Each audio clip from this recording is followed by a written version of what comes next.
Hello friends, welcome to Madurai kitchen. நீங்கள் நம்ம சேனலில் ஃபஸ்ட் டைம் பார்க்குறாந்தா சப்ஸ்கிரைப் பண்ணிக்கோங்க. பக்கத்தில் இருக்க பெல் ஐக்கானை கிளிக் பண்ணிக்கோங்க. அப்போ தான் நான் போடுற வீடியோஸ் உங்கள் நோட்டிஃபிகேஷனில் வரும். இன்றைக்கி நம்ம என்ன ரெசிபி பார்க்க போகிறோம்னா தேங்காய் பால் ரசம் எப்படி செய்கிறதுன்னு பார்க்கலாம். உடம்புக்கு ரொம்ப நல்லது. தொண்டை புண்ணு, வயிற்று புண்ணெல்லாம் நல்லா ஆற்றக்கூடியது. வாங்க இதை எப்படி செய்கிறதுன்னு பார்த்துடலாம்.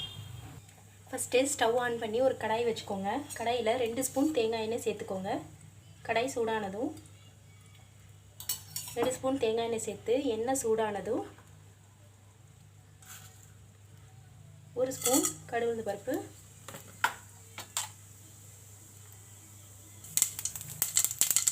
1 ஸ்பூன் ஜீரகம், கொஞ்சம் போல கருவேப்பிலை, ஒரு வத்தல், 4 பல்லு பூண்டை இந்த மாதிரி நச்சு வச்சுருக்கேன். அதையும் இது கூட சேர்த்துக்கலாம்.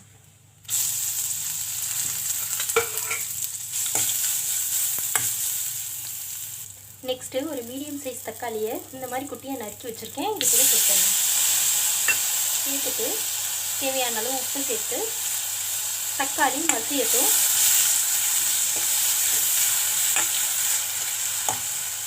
மூடி ஒரு 5 நிமிஷம் வதங்கட்டும். தக்காளி மசிஞ்சிருச்சு. இப்போது நான் தேங்காய் பால் எடுத்து வச்சுருக்கேன். கட்டிய தேங்காய் பால் 1 கப் நான் சேர்க்குறேன். 1 கப் தேங்காய் பால் கூடவே நான் 1 கப் தண்ணி சேர்த்துக்கிறேன். 1 கப் போல் தண்ணி சேர்த்துக்கிறேன். சேர்த்துட்டு இது ஒரு 5 நிமிஷம் கொதிக்கட்டும். இப்போது 5 நிமிஷம் போல் ஆயிருக்கு. தேங்காய் பால் லைட்டாக நுரக்கூடி லைட்டாக பபிள்ஸ் வந்தாலே போதும், ரொம்ப கொதிக்க வேண்டாம். இப்போது இந்த ஸ்டேஜில் 1/4 ஸ்பூன் மிளகுத்தூள்,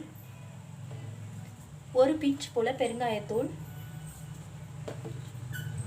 தேவையான அளவு உப்பு, ரசத்துக்கு தேவையான அளவு உப்பு சேர்த்துட்டு லைட்டாக வந்து கிளறி விட்டுருங்க.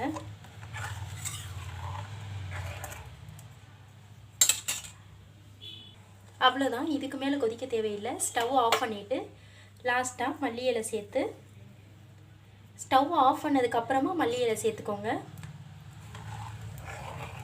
சேர்த்துட்டிங்கன்னா உடலுக்கு ஆரோக்கியமான தேங்காய் பால் ரசம் 5 மினிட்ஸில் ரெடி பண்ணுறதுக்கு 1 டம்ளர், இது 100 கிராம் அளவு இருக்கும் தட்டைப்பயிரை கடாயில் சேர்த்துக்கோங்க. ஸ்டவ்வை மீடியம் ஃப்ளேமில் வச்சு நல்லா வறுத்துக்கோங்க. தட்டைப்பயிர் வந்து லைட்டாக கலர் சேஞ்ச் ஆகணும், அந்தளவுக்கு வறுத்துக்கோங்க. இந்த அளவுக்கு வறுத்ததும் கலர் சேஞ்ச் ஆனதும் இதை குக்கரில் மாற்றிடுங்க. 2 டம்ளர் தண்ணி சேர்த்துக்கோங்க. சேர்த்துட்டு இப்போ தேவையான அளவு உப்பு சேர்த்துக்கோங்க.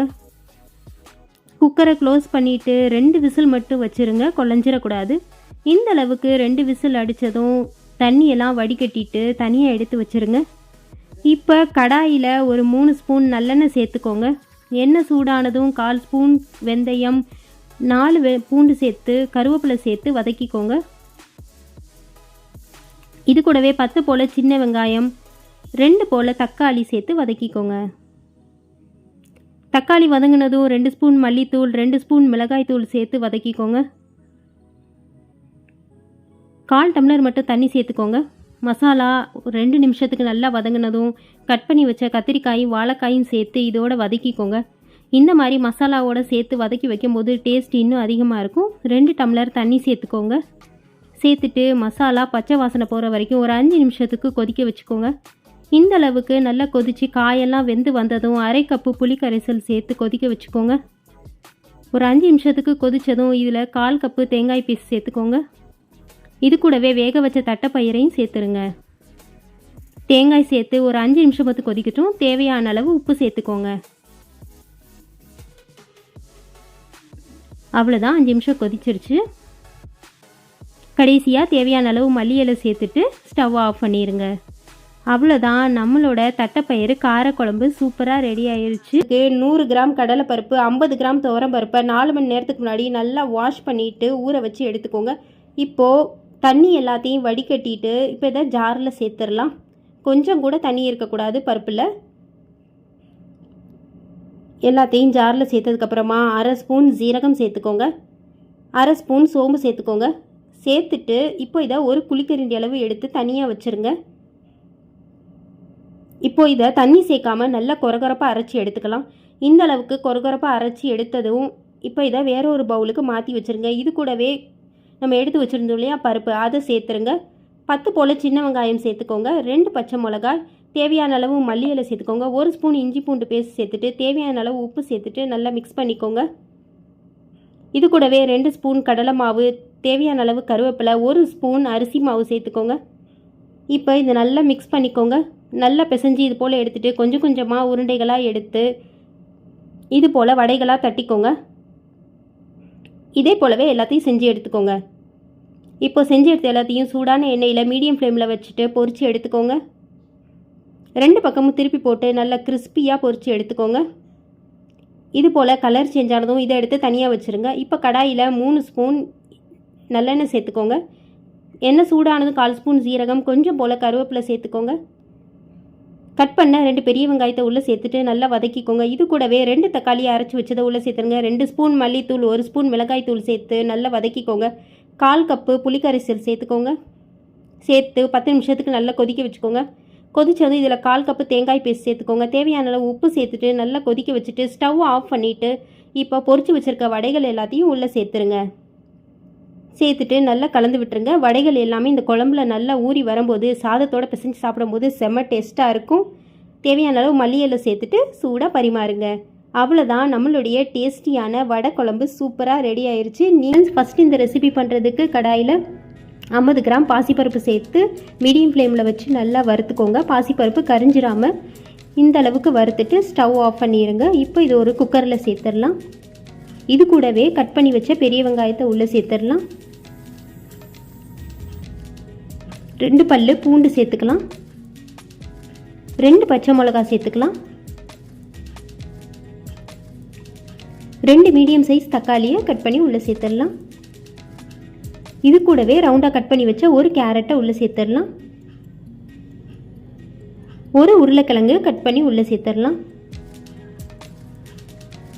3 கத்திரிக்காய் கட் பண்ணி உள்ளே சேர்த்துடலாம். இது கூடவே 1/4 ஸ்பூன் மஞ்சள் தூள், 1/2 ஸ்பூன் ஜீரகத்தூள், 2 ஸ்பூன் சாம்பார் பொடி, 1 ஸ்பூன் மிளகாய் தூள் சேர்த்து 3 டம்ளர் தண்ணி சேர்த்துக்கலாம்.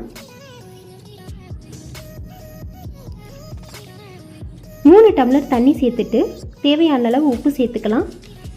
மேலே பருப்பு தண்ணி பொங்கி வராமல் இருக்கிறதுக்கு 1 ஸ்பூன் எண்ணெய் சேர்த்துட்டு குக்கரை க்ளோஸ் பண்ணி 3 விசில் வச்சிடலாம்.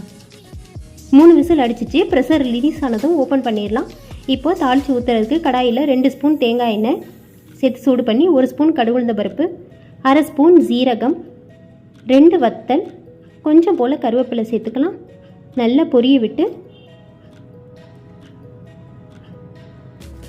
இது கூடவே 2 பிஞ்ச் பெருங்காயத்தூள் சேர்த்துக்கலாம்.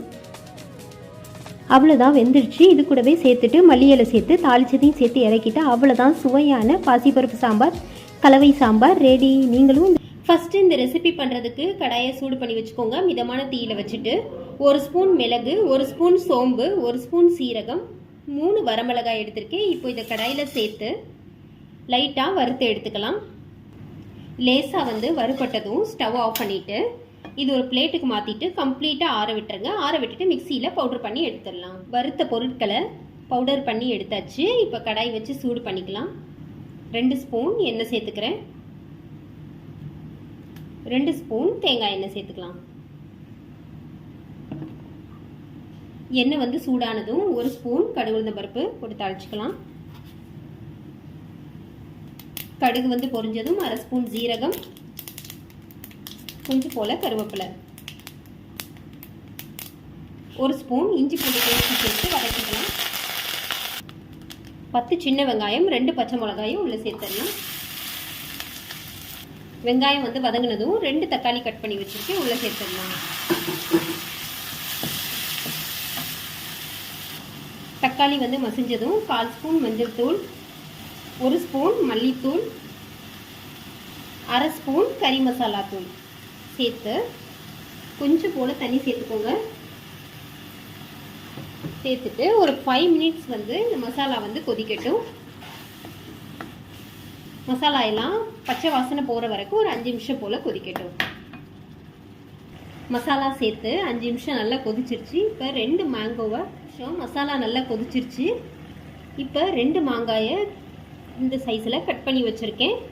இப்போ இதை உள்ளே சேர்த்துடலாம். மாங்காய் சேர்த்து நல்ல வெங்காயம் தக்காளி மசாலாவோட நல்லா மிக்ஸ் பண்ணிடுங்க. இது கூடவே நம்ம வறுத்து அரைச்சி வச்சுருக்கோம் இல்லையா, அந்த பொடியும் உள்ளே சேர்த்துடலாம். உள்ளே சேர்த்து மிக்ஸ் பண்ணிடலாம். தேவையான அளவு உப்பு சேர்த்துக்கலாம். மூடி போட்டு மூடி மாங்காய் வந்து ஒரு 5 நிமிஷம் வேகட்டும். 5 நிமிஷம் போல் ஆச்சு, மாங்காய் வந்து வெந்துருச்சு. 5 நிமிஷம் போல் ஆச்சு, மாங்காய் வந்து வெந்துருச்சு. இப்போ அடுப்பை வந்து லோ ஃப்ளேமில் வச்சுக்கோங்க. 300 மில்லி தேங்காய் பால் எடுத்து வச்சுருக்கேன், உள்ளே சேர்த்துடலாம்.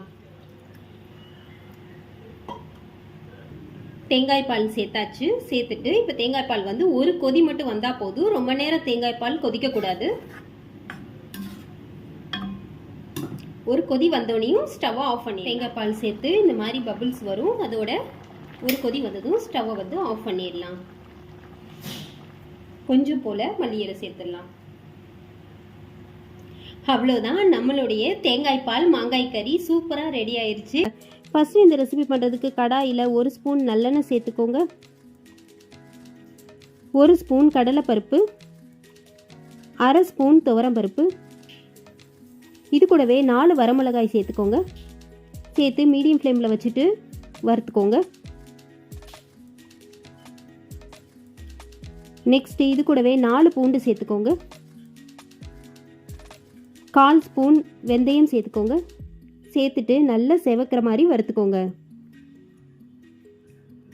இந்த அளவுக்கு நல்லா செவந்து கலர் சேஞ்ச் ஆகி வந்ததும் இப்போ வேற ஒரு பிளேட்டுக்கு மாற்றிட்டு கம்ப்ளீட்டாக ஆற விட்டுருங்க.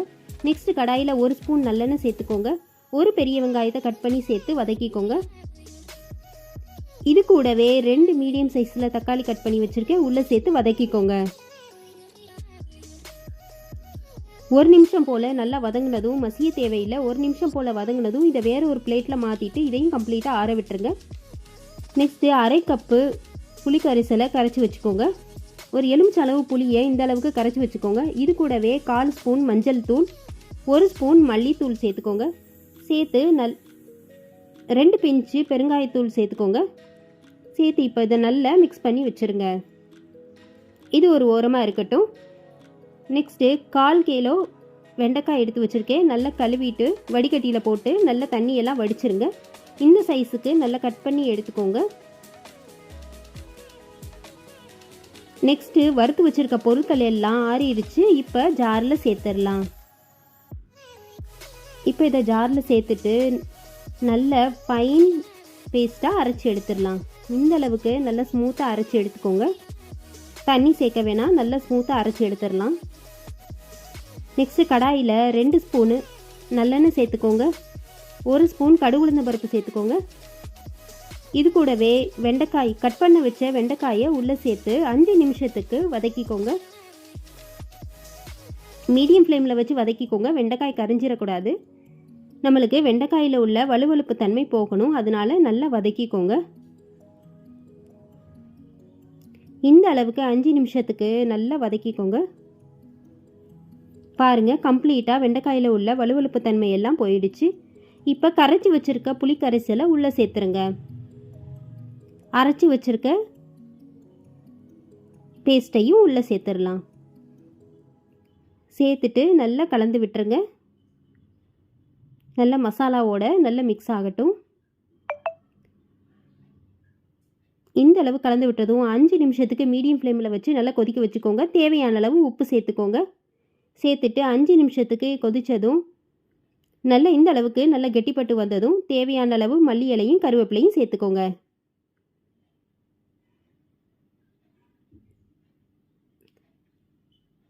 அவ்வளோதான், நம்மளுடைய வெண்டைக்காய் வத்தக்குழம்பு சூப்பராக ரெடி ஆயிடுச்சு. நீங்களும் இந்த ரெசிப்பியை ட்ரை பண்ணி பாருங்கள். வரத்தை அரைச்சி வச்சுருக்கனால ரொம்ப டேஸ்ட்டாக இருக்கும். நீங்களும் இந்த ரெசிப்பியை ட்ரை பண்ணி பாருங்கள். இந்த ரெசிபி உங்களுக்கு பிடிச்சிருந்தா லைக் பண்ணுங்கள், ஷேர் பண்ணுங்கள். உங்களுடைய கருத்துக்களை எனக்கு கமெண்ட்டில் சொல்லுங்கள். மேலும் நிறைய ரெசிபி பார்க்கணுமா நம்மளோட சேனலுக்கு சப்ஸ்கிரைப் பண்ணிக்கோங்க. நெக்ஸ்ட் வீடியோவில் பார்க்கலாம். பா. ஃபஸ்ட்டு நான் 1/2 கிலோ வெண்டைக்காய் எடுத்திருக்கேன். இதை நல்லா 2 தடவை வாஷ் பண்ணிவிட்டு ஒரு பெரிய பிளேட்டில் பரத்தி வச்சுருக்கேன். இது கொஞ்சம் ஈரப்பதம்லாம் போகட்டும். அதுக்குள்ளே இந்த வெண்டைக்காய் புளித்தொக்கு வந்து மேலும் ருசியாக இருக்கிறதுக்கு ஒரு பொடி அரைச்சி அதில் சேர்க்க போகிறோம். வாங்க அது எப்படி செய்கிறதுன்னு பார்த்துடலாம். ஃபஸ்ட்டு ஸ்டவ் ஆன் பண்ணி ஒரு பேன் வச்சுக்கோங்க. பேன் வச்சுட்டு 1 ஸ்பூன் வெந்தயம், 1 ஸ்பூன் சோம்பு,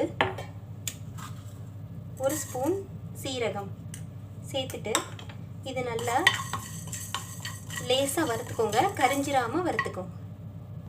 வெந்தயம், சீரகம், சோம்பு எல்லாம் வறுக்கும்போது ஒரு லைட்டாக ஸ்மெல் வரும், மணமாக இருக்கும். அப்படி வரும்போது ஸ்டவ் ஆஃப் பண்ணிடலாம். இப்போது ஸ்டவ் ஆஃப் பண்ணிவிட்டு இது கம்ப்ளீட்டாக ஆற விட்டுறலாம். அது ஆறட்டும். இப்போ நம்ம வெண்டைக்காயெலாம் ஈரப்பதம்லாம் போயிடுச்சு. இப்போ இதை கட் பண்ணிடலாம். இந்த சைஸுக்கு வெண்டைக்காயை கட் பண்ணி எடுத்துகிட்டு வந்தாச்சு. இப்போ ஒரு கடாய் வச்சு சூடு பண்ணிக்கோங்க. சூடு பண்ணி 1 ஸ்பூன் எண்ணெய் சேர்த்துக்கிறேன். இப்போ இந்த வெண்டைக்காயை உள்ளே சேர்த்துடலாம். சேர்த்துட்டு கூடவே 1/4 ஸ்பூன் போல் கல்லுப்பு. வெண்டைக்காயில் உள்ள இந்த வலுவழுப்பு தன்மை போகணும்னா கல்லுப்பு போட்டு வதக்கிக்கோங்க. வெண்டைக்காயை வதக்கிட்டா அந்த வெண்டைக்காயில் உள்ள வலுவழுப்பு தன்மைலாம் போயிடும். ஸ்டவ்வை மீடியம் ஃப்ளேமில் வச்சுக்கோங்க. மீடியம் ஃப்ளேமில் வச்சு கரிஞ்சிராமல் வதக்கி நம்ம எடுத்துக்கலாம். வெண்டைக்காய் வதங்கிடுச்சு. இப்போது ஸ்டவ் ஆஃப் பண்ணிடலாம். இப்போது வதக்கின வெண்டைக்காயை ஒரு பிளேட்டுக்கு மாற்றி இது ஒரு ஓரமாக இருக்கட்டும். வறுத்து வச்ச வெந்தயம், சீரகம், சோம்பு கம்ப்ளீட்டாக ஆறிடுச்சு. இப்போ இந்த ஒரு ஜாரில் மாற்றி இதை பவுடர் பண்ணிடலாம். நைஸாக பவுடராக அரைச்சி எடுத்தாச்சு. இப்போ ஒரு கடாய் வச்சுக்கோங்க. ஹீட் ஆனதும் 3 ஸ்பூன் எண்ணெய் சேர்த்துக்கிறேன். 3 ஸ்பூன் நல்லெண்ணெய் 3 ஸ்பூன் சேர்த்துக்கோங்க. எண்ணெய் சூடாகட்டும். எண்ணெய் ஹீட் ஆகிடுச்சு. இப்போ இதில் 1 ஸ்பூன் கடுகு உளுந்த பருப்பு சேர்த்து 2 வத்தல், கொஞ்சம் போல் கருவேப்பிலை,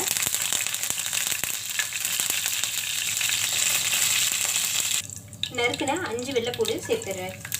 சேர்த்துட்டு இதையும் வதக்கிக்கோங்க. பூண்டு வதங்கினதும் 20 சின்ன வெங்காயத்தை பொடிசாக கட் பண்ணி வச்சுருக்கேன். இது கூட சேர்த்துடலாம். சேர்த்துட்டு இதையும் நல்லா வதக்கிக்கோங்க. வெங்காயம் ஓரளவுக்கு வதங்கிடுச்சு. ரொம்ப வதங்க தேவையில்லை. இப்போ 3 மீடியம் சைஸ் தக்காளியை கட் பண்ணி வச்சுருக்கேன். இப்போ இது கூட சேர்த்துடலாம். சேர்த்துட்டு இதையும் நல்லா வதக்கிக்கோங்க. தக்காளி வதக்கினதும் 1 ஸ்பூன் மல்லித்தூள், 1 ஸ்பூன் மிளகாய்த்தூள், இது போல் நம்ம பவுடர் பண்ணி வச்சுருக்கோம் இல்லையா, அதையும் அந்த பொடியும் இது கூட சேர்த்துடலாம். சேர்த்துட்டு கொஞ்சமாக ஒரு 1/4 டம்ளருக்கு தண்ணி சேர்த்து இதை நல்ல மசாலாவை வதக்கிடலாம். மசாலா ஒரு 5 நிமிஷம் குடிச்சிருச்சு. நல்லா எண்ணெய் பிரிஞ்சு வந்துருச்சு. இப்போ நான் ஒரு 1/2 மணி நேரத்துக்கு முன்னாடியே ஒரு எலுமிச்சம்பழ அளவு புளியை ஊற போட்டிருந்தேன் தண்ணியில். இப்போ அந்த கரைசலை இது கூட சேர்த்துடலாம். இது 1/2 கப் இருக்கும். புளி கரைசல் 1/2 கப்பு சேர்த்து ஒரு 5 நிமிஷம் போல் கொதிக்கட்டும். 5 நிமிஷம் போல் ஆயிடுச்சு. இப்போ வெண்டைக்காய் சேர்த்துடலாம். சேர்த்துட்டு எழுதி விட்டுட்டு மூடி போட்டு மூடி இதுவும் ஒரு 5 நிமிஷம் போல் இருந்தால் போதும். தேவையான அளவு உப்பு சேர்த்துக்கலாம். சேர்த்துட்டு இதையும் கலந்துடலாம். 5 நிமிஷம் போல் ஆச்சு. லாஸ்ட்டாக மல்லி இலை தூவி ஸ்டவ்வை ஆஃப் பண்ணிட வேண்டியதான். அவ்வளோதான், நம்மளோட சுவையான வெண்டைக்காய் புளி தொக்கு சூப்பராக ரெடி ஆயிடுச்சு. ரொம்ப டேஸ்டியாக இருக்கும். சாதத்தோடு பிசைஞ்சு சாப்பிட்டீங்கன்னா தட்டு சோறும் எப்படி காலி ஆகுதுன்னே தெரியாது. அந்தளவுக்கு சூப்பராக இருக்கும். நீங்களும் இந்த ரெசிபியை ட்ரை பண்ணி பாருங்கள். இந்த ரெசிபி உங்களுக்கு பிடிச்சிருந்தா லைக் பண்ணுங்கள், ஷேர் பண்ணுங்கள். உங்களுடைய கருத்துக்களை எனக்கு கமெண்ட்டில் சொல்லுங்கள். மதுரை கிச்சனுக்கு சப்ஸ்கிரைப் பண்ணுங்கள். நெக்ஸ்ட் வீடியோவில் பார்க்கலாம். பாய்.